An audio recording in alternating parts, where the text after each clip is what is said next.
माधव नेपाल र भीमरावलाई 6 महिनाका लागि निलम्बन गर्ने एमाले अध्यक्ष ओलीको निर्णय नसचिए थप कारबाही हुने।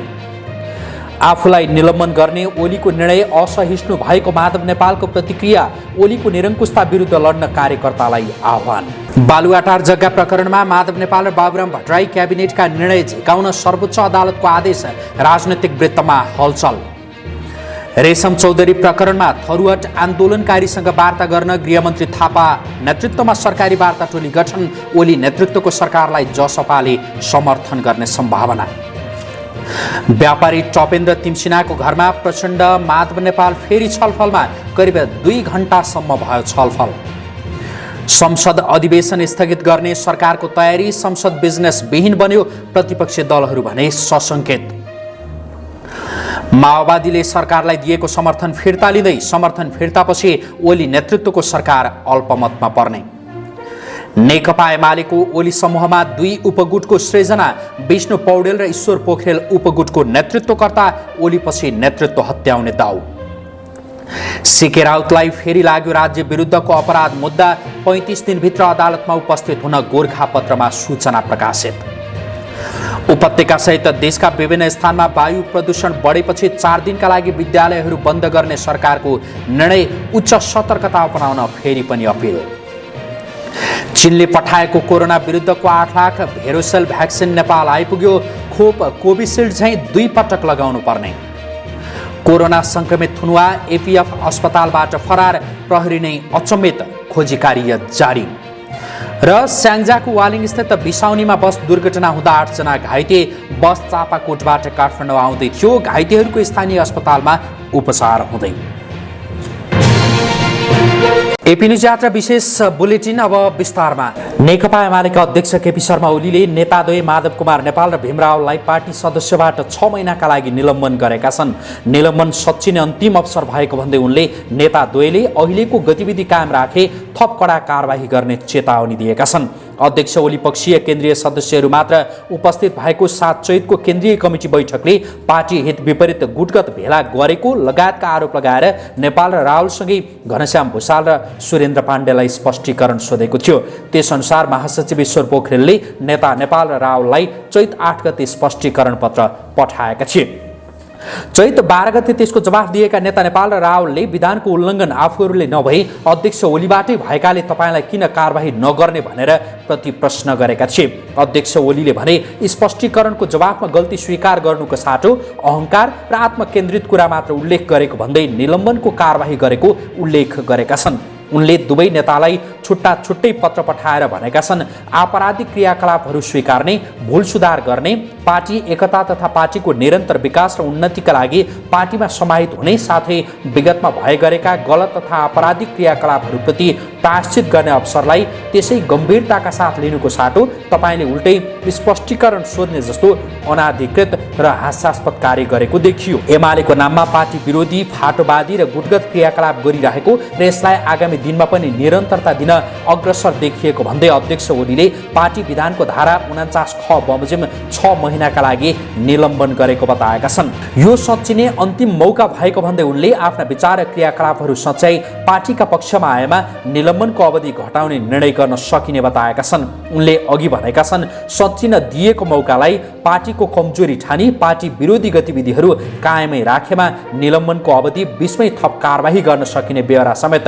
जानकारी गराइन्छ। नेकपा एमालेका वरिष्ठ नेता माधव कुमार नेपालले आफूलाई 6 महिना पार्टी सदस्यताबाटै निलम्बन गर्ने अध्यक्ष केपी शर्मा ओलीको निर्णय चरम असहिष्णु भएको प्रतिक्रिया दिएका छन्। साथै ओलीको तानाशाहीका विरुद्धमा जुझ्न र क्रान्तिकारी कम्युनिस्ट पार्टी निर्माणमा लाग्ने कार्यकर्तालाई आह्वान गरेका छन्। एमाले अध्यक्ष ओलीले सोमबार नेता नेपाल र भीमरावलाई 6 महिना पार्टी सदस्यबाटै निलम्बन गरिएको पत्र पठाएका छन्। पत्र नआए पनि आफूलाई कारबाही गरेको सञ्चार माध्यमबाट सुनेको भन्दै नेता नेपालले केपी ओलीको निर्णय निरङ्कुश र अत्यन्तै तानाशाही प्रवृत्तिको द्योतक भएको बताएका छन्।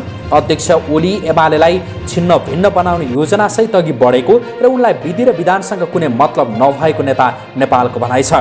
नेता नेपालले भने फागुन 28 गते पार्टी विधानको विपरीत चल्नु भएको छ त्यसबाट नै उहाँको नियत छर्लङ्ग भएको छ। ओलीको कदमको कुनै अर्थ नभएको नेता नेपालले बताएका छन्। उनले भनेका छन्, देशभरका कार्यकर्तालाई उच्च मनोबलका साथ केपी ओलीको तानाशाहीका विरुद्धमा जुझ्नका लागि र क्रान्तिकारी कम्युनिस्ट पार्टी निर्माण गर्नका लागि म आह्वान गर्दछु। सर्वोच्च अदालतले बालुवाटार स्थित ललिता निवासको सरकारी जग्गा व्यक्तिका नाममा लैजाने मन्त्री परिषदका निर्णयहरूको सक्कल झिकाउन आदेश दिएको छ। न्यायाधीश अनिल सिन्हा र हरि फुयालको संयुक्त इजलासले माधव कुमार नेपाल र बाबुराम भट्टराईको पालामा भएका मन्त्री परिषदका विभिन्न निर्णयहरू झिकाउने आदेश दिएको हो। बालुवाटारको सरकारी जग्गा हिनामिना प्रकरणमा नेपाल र भट्टराईलाई पनि मुद्दा चलाउन माग गर्दै वरिष्ठ अधिवक्ता बालकृष्ण नेउपानेले रिट दायर गरेका थिए। सोमबार सो मुद्दामा सुनवाई गर्दै अदालतले दुवै मन्त्री परिषदका विभिन्न निर्णयहरू झिकाउने आदेश दिएको हो। अख्तियार दुरुपयोग अनुसन्धान आयोगले भने मन्त्री परिषदका निर्णयमा प्रधानमन्त्री विरुद्ध मुद्दा चलाउन नमिल्ने जनाएको थियो। अख्तियारको त्यो निर्णय विरुद्ध अधिवक्ता बालकृष्ण नेउपानेले 29 माघ 2076 सर्वोच्चमा रिट दायर गरेका थिए। लगत्तै 2 फागुन 2076 यो मुद्दालाई प्रधान न्यायाधीश चोलेन्द्र शमशेर राणाको एकल इजलासले अग्राधिकार दिएको थियो। आनन्द मोहन भट्टराई र हरिप्रसाद फुयालको इजलासले गत फागुन 2 गते प्रमाण बुझ्ने आदेश दिएको थियो। सरकारले थरुवट आन्दोलनकारीहरूसँग वार्ता गर्न गृहमन्त्री रामबहादुर थापा बादलको संयोजकत्वमा वार्ता टोली गठन गरेको छ। वार्ता टोलीमा प्रधानमन्त्रीका परराष्ट्र मामिला सल्लाहकार डाक्टर राजन भट्टराई र नेकपा एमालेको केन्द्रीय सदस्य भगवती चौधरी सदस्य रहेका छन्। रेशम चौधरीको रिहाई लगायतका विषयमा वार्ता हुने बताइएको छ। सरकारका प्रवक्ता पार्वत गुरुङले सोमबार सिंहदरबारमा पत्रकार सम्मेलन गरी वार्ता टोली गठनबारे जानकारी दिएका हुन्। शिक्षा विज्ञान तथा प्रविधि मन्त्रालयले देशभरका शिक्षण संस्था 4 दिनका लागि बन्द गर्ने निर्णय गरेको छ। मन्त्री कृष्णगोपाल श्रेष्ठको अध्यक्षतामा मन्त्रालयमा सोमबार बसेको आकस्मिक बैठकले सम्पूर्ण शिक्षण संस्था बन्द गर्ने निर्णय गरेको हो। बैठकले मंगलबारदेखि शुक्रबारसम्म सबै शिक्षण संस्था बन्द गर्ने निर्णय गरेको हो। बैठकमा बोल्दै मन्त्री श्रेष्ठले वायुमण्डलमा देखिएको मौसम प्रतिकूलताको कारण शिक्षण संस्था बन्द गर्नुपर्नेको जानकारी दिए। बैठकमा शिक्षा सचिव रामप्रसाद थपलिया, विज्ञान सचिव डाक्टर सञ्जय शर्मा, मन्त्रालयका प्रवक्ता एवं सहसचिव दीपक शर्मा, सहसचिव डाक्टर हरि लम्साल, शिक्षा तथा मानव स्रोत विकास केन्द्रका महानिर्देशक वैकुण्ठ अर्याल लगायतको उपस्थिति रहेको थियो। बैठकअघि मन्त्री श्रेष्ठले प्रधानमन्त्री केपी शर्मा ओलीसँग परामर्श गरेका थिए। लगत्तै मन्त्रालयमा भएको बैठकमा मन्त्री श्रेष्ठले लाखौं विद्यार्थीमा हुन सक्ने स्वास्थ्य प्रतिकूलताका कारण सबै शिक्षण संस्था बन्द गर्नु परेको बताएका थिए।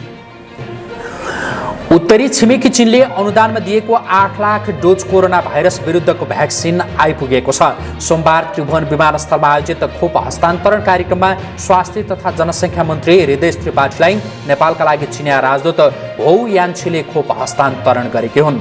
भ्याक्सिन ल्याउनका लागि नेपाल वायुसेना निगमको वाइड बडी 330 जहाज आइतबार साँझ चीनको राजधानी बेइजिङ गएको थियो। यही चैत 1 गतेको मन्त्री परिषद बैठकले मित्र राष्ट्र चीनबाट प्रदान गरिने कोभिड-19 विरुद्धको खोप, भेरासेल लगायत सहायता सामग्री स्वीकार गर्ने निर्णय गरेको थियो। नवलपरासी जिल्ला अदालतले सीके राउतलाई 35 दिनभित्र अदालतमा हाजिर हुन सूचना जारी गरेको छ। सीके राउत भनिने डाक्टर चन्द्रकान्त राउतलाई राज्य विरुद्धको संगठित अपराध कसुरमा हाजिर हुन सूचना जारी भएको हो। रौतहट महादेव गाउँपालिका वडा नम्बर 2 घर भई हाल धनुषा जनकपुर उपमहानगरपालिका वडा नम्बर 8 डेरा गरी बस्ने राउतलाई अदालतमा हाजिर हुन भनिएको छ। बाटाका म्याद बाहेक 35 दिनभित्र आफ्नो सबुत प्रमाण लिए हाजिर हुन आउन समेत गोरखापत्रमा प्रकाशित सूचनामा उल्लेख छ। हाजिर हुन नआएमा कानुन अनुसार हुने भनिएको छ। राउत जनमत पार्टीका प्रमुख हुन्। सीके राउत नेतृत्वको समूह 2075 फागुन 24 मा सरकारसँग 11 बुँदे सहमति गर्दै मूलधारको राजनीतिमा आएको थियो। नेकपा माओवादी केन्द्रका अध्यक्ष पुष्पकमल दाहाल प्रचण्ड र एमाले वरिष्ठ नेता माधव कुमार नेपाल बीच छलफल भएको छ। सोमबार कोटेश्वर स्थित व्यापारी टपिन्द्र तिमिल सिन्हाको घरमा करिब 2 घण्टा छलफल भएको हो। छलफलमा भीम रावल, नारायण काजी श्रेष्ठ लगायत सहभागी थिए। नेकपा एमाले विभाजनको डिलमा पुगेका बेला उनीहरूबीच लगातार जसो भइरहेको छलफललाई अर्थपूर्ण रूपमा हेरिएको छ। प्रतिनिधि सभा पुनस्थापनापछि संसदलाई बिजनेस दिन नसकिरहेको सरकारले संसद बैठक स्थगन गर्ने तयारी थालेको छ। वैशाखमै बजेट अधिवेशन सुरु गर्नुपर्ने भएकाले जारी बैठक तत्काल स्थगन गर्ने तयारी भइरहेको बालुवाटार स्रोतले बताएको छ। प्रधानमन्त्री केपी शर्मा ओली तत्कालै संसद बैठक अन्त्य गर्ने पक्षमा हुनुहुन्छ, स्रोतले भन्यो।